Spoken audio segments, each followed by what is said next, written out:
Hello, this is Ferrie with this week's Boots in the Field report. Finally, some decent rain amounts in a lot of areas. Getting reports from as low as a half inch, inch and a half, 3, and even 5 inches here at Hayworth. We're starting to close that gap. And if we can refill our soil supply before kickoff, it allows us to get a lot deeper in the growing season before we need to be concerned about soil moisture.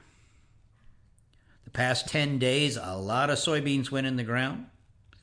I do believe this may be the most beans ever planted in March for our customer base.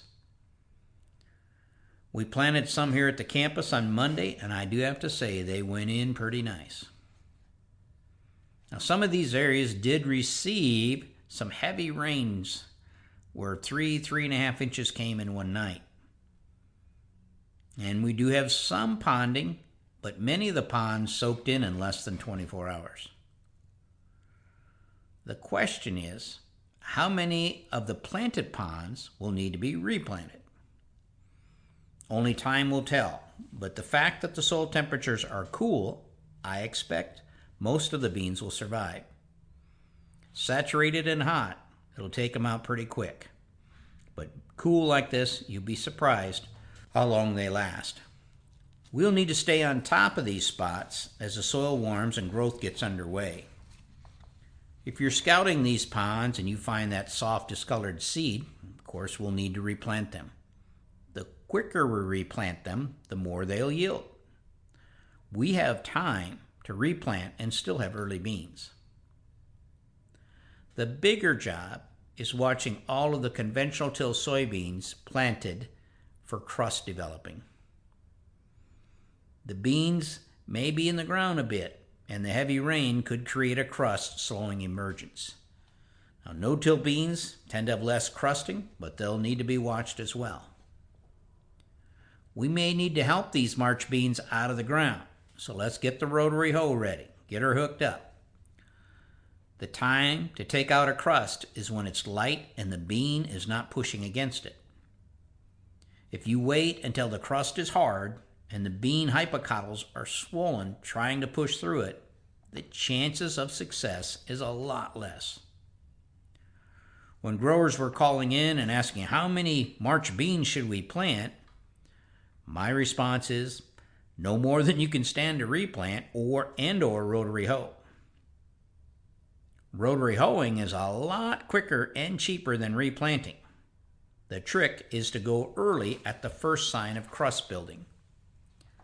Remember our saying here at CropTech, hoe before you know. If you wait until you know those beans are in trouble, you'll end up in the camp that claims hoeing does no good.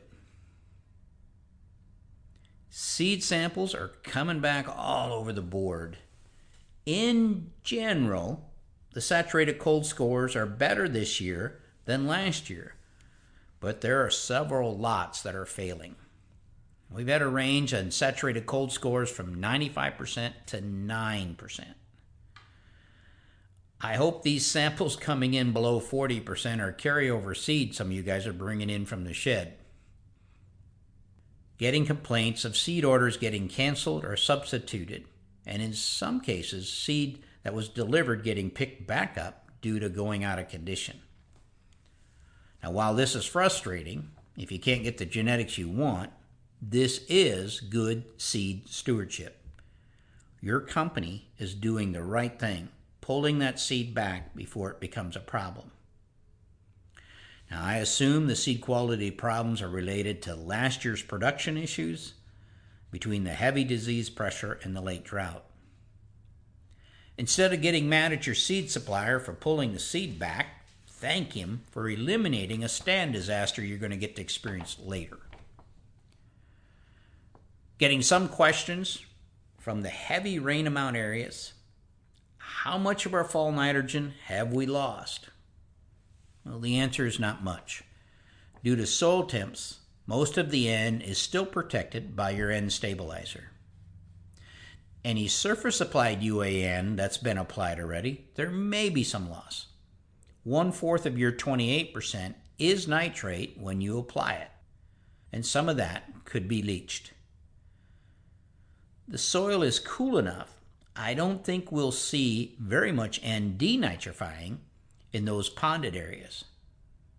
Now, at side dressing time, pulling a few nitrates can help better answer this question of loss. At this point, I think we're okay. On that front, and replenishing the soil water reserves, I think, is a blessing, something that's had me concerned all winter. Take this rain delay, finish up those last-minute details, and get the operation ready to hit the ground running for the 2026 crop. Soil testing crews are cranking on the spring soil testing acres. If you haven't turned your soil testing needs in, let's get that done while we're on hold. We here at CropTech want to wish everyone a happy and glorious Easter. To stay up to date, check out our website at croptechinc.com and subscribe to our podcast, Boots in the Field Report. Keep her safe, keep her moving.